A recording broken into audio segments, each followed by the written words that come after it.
फिर दिन हुआ पुरानी रात का, करे सो शुक्र हम खुदा की जात का, खुदा की जात का, नया फिर दिन हुआ।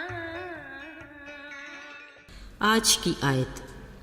लेकिन बनी इसराइल ने मखसूस की हुई चीज़ों में खयानत की और अक्कन ने जो यहूदा के कबीले का था मखसूस चीज़ों में से कुछ ले लिया और खुदावंद का कहर इसराइल पर भड़का। यशवा 7 बाब पहली आयत। अजीज़ों, 3 दोस्तों को वीरान जगह पर सफ़र करते खजाने की थैली मिली। उनकी तो खुशी की इंतहा न थी। फ़ौरन मिल बांट का सोचने लगे। फिर ख्याल आया क्यों ना पहले अच्छा सा खाना खा लिया जाए, फुर्सत में ये काम हो जाएगा। लिहाजा उनमें से एक शहर से खाना लाने के लिए चढ़ पड़ा। रास्ते में उसका दिल दिमाग खजाने की थैली में उलझा हुआ था। उधर खाने के इंतज़ार में बैठे ये दोनों भी खजाने की थैली देखते कुछ प्लान बना रहे थे। फिर जैसे ही तीसरे दोस्त ने खाना खरीदा, साथ ही उसका उलझा दिल और दिमाग फ़कत एक लफ्ज़ पर ही अटक गया। अब उसने भी अपनी मतलूबा चीज़ खरीद ली और तेज़ कदमों से अपने दोस्तों की तरफ रवाना हो गया। अभी वो उनके करीब आया ही था कि वो दोनों खाना लेट लाने के बहाने उलझ पड़े। फिर अपने प्लान के मुताबिक लालच में अंधे होकर उससे मौत के घाट उतार दिया और इत्मीनान से बैठकर खाना खाने लगे। अभी खाना हलक से नीचे गया ही था कि वो भी औंधे मुँह जा पड़े और ज़िंदगी से हाथ धो बैठे। हुआ ये कि तीसरे दोस्त ने लालच में आकर खाने में जहर मिला दिया। उधर उन दोनों ने लालच के हाथों अपने दोस्त को रास्ते से हटा दिया। अफसोस, लालच की फटकार तीनों पर आ पड़ी। अब पास पड़ी खजाने की थैली उनका मुंह चढ़ाती रह गई।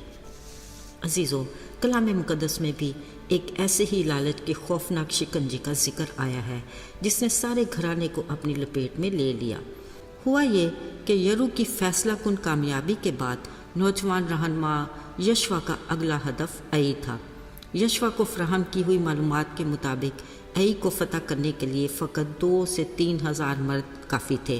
पर जब इसराइली फ़ौज आई के सामने गई, कलाम मुक़द्दस में लिखा है कि आई के लोगों ने इसराइलियों को इतना मारा कि उनके दिल पिघल कर पानी हो गए।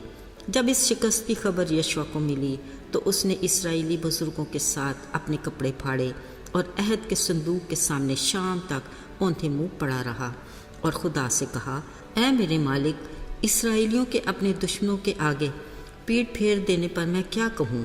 अब हमारे दुश्मन घेर कर हमारा नाम और निशान ज़मीन पर से मिटा डालेंगे। फिर तू अपने बुजुर्ग नाम के लिए क्या करेगा? अजीज़ों, खुदावंद ने यशवा को इस हालत में देखकर कहा, उठ, तू क्यों इस तरह से औंधे मुँह पड़ा है?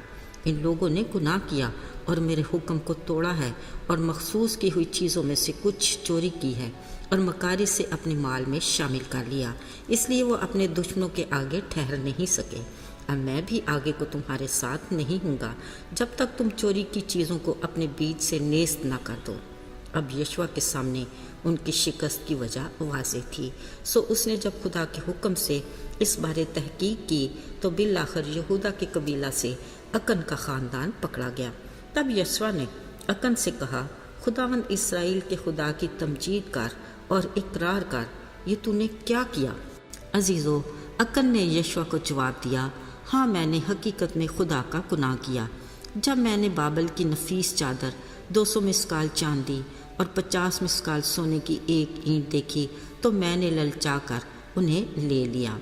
अजीज़ों, उसी वक़्त यशवा ने यह सब कुछ मंगवा कर उसके घराने और माल मवाशियों समेत अकूर की वादी में उसे ले गया। उसने उससे कहा, देख, तूने हमें दुख दिया, खुदावंद आज के दिन तुझे दुख देगा। सो सब इसराइलियों ने उन्हें संसार किया, फिर आग से जलाकर ऊपर पत्थरों का ढेर लगा दिया जो आज तक है। अजीज़ों, खुदा की मखसूस चीज़ों में खयानत, चोरी और मकारी, बदी और गुनाह के वो खौफनाक पंजे हैं जिन्होंने अकन को पूरे घराने समेत नेस्त नाबूद कर दिया। यकीनन हम सोच रहे हैं कि लालच, खयानत, चोरी, मकारी इतना बुरा अंजाम। शायद दिल के किसी गोशे से ये आवाज़ भी आती होगी कि खुदावंद तू तो रहीम, मेहरबान और मुआफ़ करने वाला है, फिर ये सब कुछ ऐसा क्यों हुआ? بلا شبہ وہ رحیم اور معاف کرنے والا ہے اور کئی بار اپنے قہر کو باز رکھتا ہے، مگر یاد رہے زندہ خدا کے ہاتھوں میں پڑنا ہولناک بات ہے۔